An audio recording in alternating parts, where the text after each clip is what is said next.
जी हाँ दोस्तों, आइए आज के आउटसोर्सिंग कर्मचारियों जुड़ी कुछ खबरों को जल्दी से जान लेते हैं। कहाँ से क्या खबर आई है, तो सबसे पहली खबर देख लेते हैं दोस्तों, डबवाली भास्कर से कलावली से।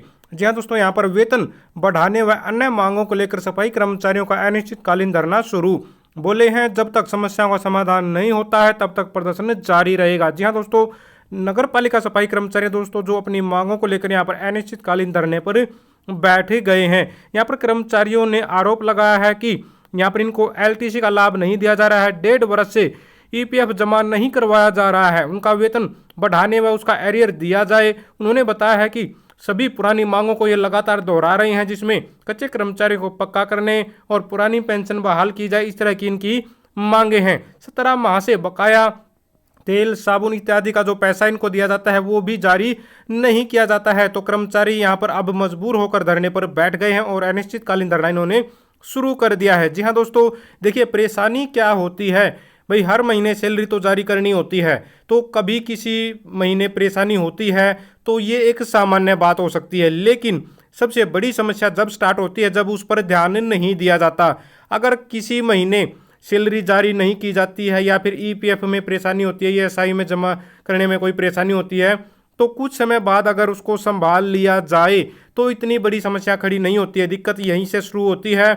सैलरी रुकना समस्या नहीं है, उस पर ध्यान न देना समस्या है। ध्यान नहीं दिया जाता अधिकारियों के द्वारा और फिर ये लंबे समय तक पेंडिंग हो जाती है। जैसे यहाँ पर बताया गया 17 महीने से इनको ये बकाया नहीं मिला है, 1.5 साल से ईपीएफ पैसा जमा नहीं करवाया गया है। तो 1.5 साल से क्या किसी अधिकारी को एक तरह से ये संज्ञान में ही नहीं आया है, क्या पता ही नहीं है कि भाई इनका कर्मचारियों का ईपीएफ रुका हुआ है? तो पता तो होता है, लेकिन जब उस पर ध्यान नहीं देते हैं अधिकारी तो परेशानी वहाँ से शुरू होती है असली।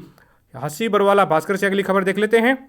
सांसद विधायकों और चेयरमैनों से मिले हैं अनुबंधित कर्मचारी, सीएम के पास बात पहुंचाने की गई है अपील। जी हाँ दोस्तों, मांगों को लेकर थर्मल प्लांट के कर्मचारियों को अनिश्चितकालीन धरना 44वें दिन भी रहा जारी। तो 44 दिन दोस्तों कर्मचारियों को हो गए हैं। यहाँ पर खेदड़ से देख सकते हैं, यहाँ के जो थर्मल पावर प्लांट के कर्मचारी धरने पर बैठे हुए हैं और ये यमुनानगर में भी कर्मचारी धरने पर बैठे हुए हैं। देख सकते हैं अनुबंधित कर्मचारियों की मांग सरकार मामले में हस्तक्षेप करे। तो यहाँ पर चाहते हैं कर्मचारी के मुख्यमंत्री तक उनकी बात पहुंचे और वो हस्तक्षेप करें। कर्मचारियों को काफ़ी दिन हो गए हैं धरने पर बैठे हुए, लेकिन अभी तक मांगे नहीं मानी गई हैं।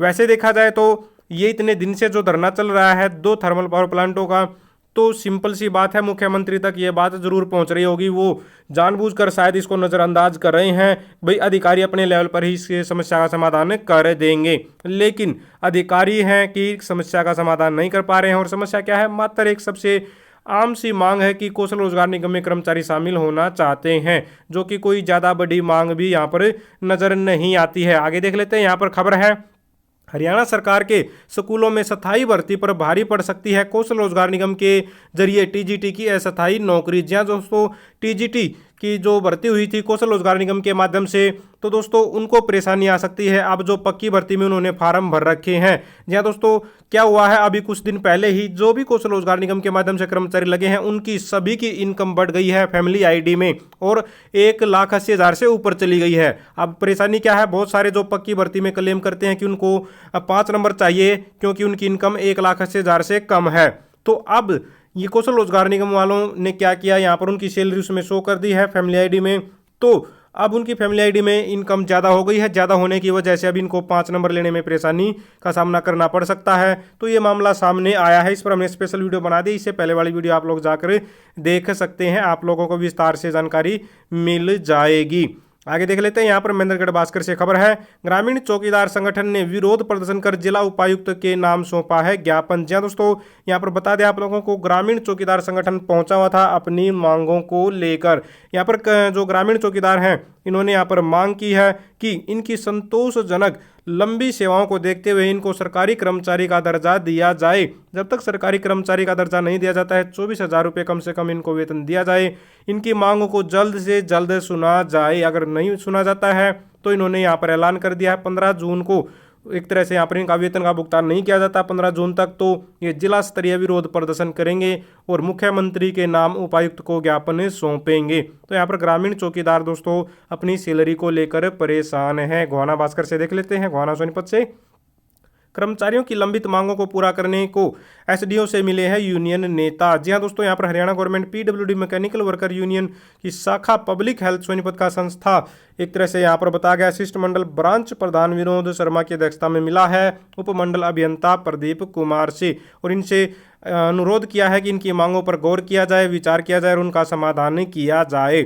और जो इनकी मांगे हैं वो हायर मोस्ट सीनियर जो अधिकारी है उन तक भी पहुंचाई जाए, उनको दोस्तों समाधान करवाने के लिए, क्योंकि कुछ समस्याएं ऐसी होती है जो अधिकारी लेवल पर दोस्तों समाधान जिनका हो जाता है और कुछ का और हायर लेवल पर उनका समाधान होता है। तो यहाँ पर इन्होंने अपनी मांगे बता रखी हैं, जैसे पेंडिंग है इनका जीपीएफ वगैरह, मेडिकल एलटीसी, ठीक है, इनका भुगतान, जर्जर पड़े जो स्टाफ क्वार्टर हैं, जलघरों की साइड की मरम्मत वगैरह, बकाया साबुन जो तेल पानी वगैरह होता है इनका एक तरह से पैसा जो मिलता है, रेनकोट टूल किट वगैरह जो भी सामान इनको मिलता है उससे संबंधित यहाँ पर इन्होंने जो अपनी मांगे उठाई हैं। आगे देख लेते हैं, यहाँ पर चरखी दादरी भास्कर से खबर है, अगर मांगे पूरी नहीं हुई तो सभी कर्मी हड़ताल पर बैठने को होंगे मजबूर। जी हाँ दोस्तों, हड़ताल पर बैठने की चेतावनी यहाँ पर दी गई है कर्मचारी ने दादरी सिटी से। बता दें यहाँ पर आप लोगों को, सफाई कर्मचारी संघ ने अपनी मांगों को लेकर ईओ को सौंपा है ज्ञापन। तो ईओ साहब को यहाँ पर ज्ञापन सौंपा है, सफाई कर्मचारी ने मांग उठाई है। देख सकते हैं क्या आरोप लगाया गया है, 2014 से लेकर आज तक सभी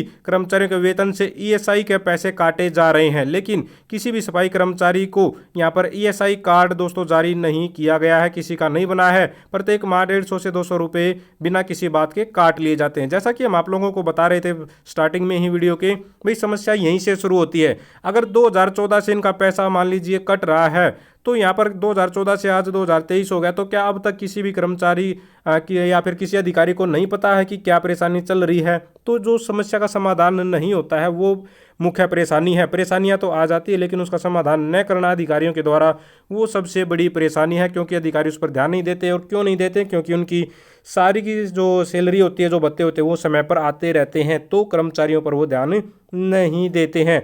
यहाँ पर भी इन्होंने कई तरह की जो है मांगे उठाई गई हैं, जिसमें इनको बताया गया है कि जो नियमित कर्मचारी है उनकी तरह इनको सुविधाएं दी जाएं। काफ़ी सारे जो कर्मचारी हैं पेरोल पर हैं उनको दोस्तों एक तरह से उनकी सैलरी बढ़ाई जाए। ईएसआई कार्ड के बारे में भी यहाँ पर भी इन्होंने यहाँ पर बताया हुआ है। तो काफ़ी सारी इनकी मांगे हैं जिसको लेकर ये लगातार आवाज़ उठा रहे हैं। आगे बढ़ते हैं, यहाँ पर देख लीजिए भिवानी भास्कर से खबर है, रोजगार कौशल निगम के तहत लगे कर्मचारियों का नहीं बढ़ा है अनुबंध, बेरोजगार होने का सता रहा है डर। जी हाँ दोस्तों, यहाँ पर बता दें सामान्य अस्पताल भवानीखेड़ा में कार्यरत 57 कर्मचारियों का अनुबंध 31 मई को समाप्त हो चुका है। यहाँ पर तो सिर्फ 57 कर्मचारी हैं, तो ये अलग अलग मेडिकलों में दोस्तों काफ़ी सारे कर्मचारी हैं जो लगे हुए हैं, इनका कार्यकाल समाप्त हो चुका है जैसा कि बताया गया है 31 मई को। यहाँ पर भी आप लोग देख सकते हैं, तो शाम से भी इसी तरह की खबर है। सब डिवीजन अस्पताल तोसा में हरियाणा कौशल रोजगार निगम के कर्मचारी ने जो है गेट मीटिंग की है और यहाँ पर इन्होंने भी आवाज़ उठाई है इनका टेंडर बढ़ाया जाए जो 31 मई को समाप्त हो चुका है। तो जैसा कि हम जान पा रहे हैं कि जो भी मेडिकल हैं अलग अलग, उनमें कौशल रोजगार निगम के माध्यम से काफ़ी सारे कर्मचारी लगे हुए थे, तो इनका कार्यकाल 31 मई को समाप्त हो चुका है और आगे नहीं बढ़ा है। तो इनको डर है कि इनकी नौकरी पर जो तलवार लटकी हुई है, अगर आगे कॉन्ट्रैक्ट नहीं बढ़ा तो परेशानी हो सकती है। कर्मचारी ने यहाँ पर बोल भी दिया है, अगर यहाँ पर कौशल रोजगार निगम के तहत लगे कर्मचारी का कॉन्ट्रैक्ट नहीं बढ़ा तो ये आंदोलन को मजबूर हो जाएंगे। इनको घर चलाने के लिए ये नौकरी बहुत ही जरूरी है। जबकि दूसरी तरफ अधिकारी क्या कहते हैं ये भी देख लीजिए। साहिल कुमार एसएमओ सामान्य अस्पताल भवानीखेड़ा जी ने बताया है, मामला वित्त विभाग के पास गया हुआ है। सामान्य अस्पताल में लगे हरियाणा कौशल रोजगार निगम के तहत लगे जो भी कर्मचारी हैं उनका एक्सटेंशन मिल जाएगा, किसी भी कर्मचारी को रोजगार से हाथ नहीं धोना पड़ेगा। तो उम्मीद करते हैं ये कॉन्ट्रैक्ट बढ़ जाए और कर्मचारी की नौकरी बच जाएगी। आगे देख लीजिए, यहाँ पर भिवानी भास्कर से ही खबर है, पार्ट टाइम कर्मचारी ने मांगों को लेकर बीओ को सौंपा है ज्ञापन। जहाँ दोस्तों सरकारी स्कूलों में जो पार्ट टाइम कर्मचारी लगे हुए हैं उन्होंने अपना ज्ञापन यहाँ पर सौंपा है इकट्ठा होकर बीओ साहब को। इन्होंने आरोप लगाया है कि सरकार इनके साथ सौतेला व्यवहार कर रही है। 20 वर्षों से पार्ट टाइम कर्मचारी अपनी सेवाएं दे रही हैं, लेकिन सरकार जानबूझकर इन्हें नियमित नहीं कर रही है। पार्ट टाइम कर्मचारियों की यूनियन है दोस्तों, इन्होंने इकट्ठा होकर मांग की है कि इनको एक तरह से इनकी जो वरिष्ठता सूची है उसको जारी किया जाए। हालांकि बार बार जो है विभाग इनसे डॉक्यूमेंट मांग चुका है कि वरिष्ठता सूची जारी की जाएगी, लेकिन आज तक उसको जारी नहीं किया गया है। जब तक इनको पक्का नहीं किया जाता है 24,000 रुपये कम से कम इनको वेतन दिया जाए, 10 महीने की बजाय इनको 12 महीने की सैलरी दी जाए और सैलरी हर महीने दी जाए। जी हाँ, ये भी मुख्य मांग इनकी कि हर महीने सैलरी दी जाए और डीसी रेट में भी बढ़ोतरी की जाए। तो इन मांगों को लेकर यहाँ पर बीओ साहब को ज्ञापन सौंपा है। ब्यौरे से देख लेते हैं। वेतन के लिए ज्ञापन देने आए ग्रामीण चौकीदारों को 5 घंटे बाद भी नहीं मिले एसडीएम व तहसीलदार। जी हाँ दोस्तों, एसडीएम और तहसीलदार को यहाँ पर ज्ञापन सौंपने पहुंचे थे ग्रामीण चौकीदार। तो बता दें यहाँ पर वो कुछ किसी मीटिंग के तरह से काम से तो बाहर थे, जिसमें बताया गया है यहाँ पर जो एसडीएम और तहसीलदार थे वो बाहर थे, तो इस वजह से यहाँ पर इनके स्टेनो थे जो उन्होंने इनका ज्ञापन लिया है विनोद कुमार ने। तो ग्रामीण चौकीदार 5 घंटे इंतजार करके चले गए, लेकिन मुख्य जो अधिकारी थे जिसके लिए वो आए थे वो इनको नहीं मिले। आखिरी खबर देख लेते हैं। यहाँ पर एक विज्ञापन जारी हुआ है दोस्तों, बता दें सरस्वती नगर जो खंड है दोस्तों, जो ब्लॉक है उसमें 4-5 जो गांव हैं इनमें, जिसमें बताया गया छपर है, गुंदियाना है और फरीदपुर है, रपोली है, इसमें जल कर्मी के पदों पर दोस्तों भर्ती निकली है। तो जो भी कैंडिडेट इच्छुक है वो इसमें पार्टिसिपेट कर सकता है। सामान्य कागज पर अपनी जो एप्लीकेशन 12 जून से 22 जून तक खंड कार्यालय में जमा करा सकता है। एक पासपोर्ट साइज फोटो उस पर लगाकर और अपनी जो भी उसकी एजुकेशन क्वालिफिकेशन है वो लगा सकता है। मिनिमम इसमें 10th पास है। इस पर स्पेशल वीडियो मिल जाएगी, हमारे चैनल पर जाकर देख सकते हैं। तो दोस्तों ये थी सारी की सारी आज की आउटसोर्सिंग कच्चे कर्मचारी जुड़ी खबरें। अगर आप भी चाहते हैं हरियाणा में एजुकेशन से रिलेटेड कच्चे कर्मचारी जुड़ी खबरें समय पर पाना तो चैनल को जरूर सब्सक्राइब करें, वीडियो को लाइक करें, दोस्तों साथ शेयर करें। Thank you very much.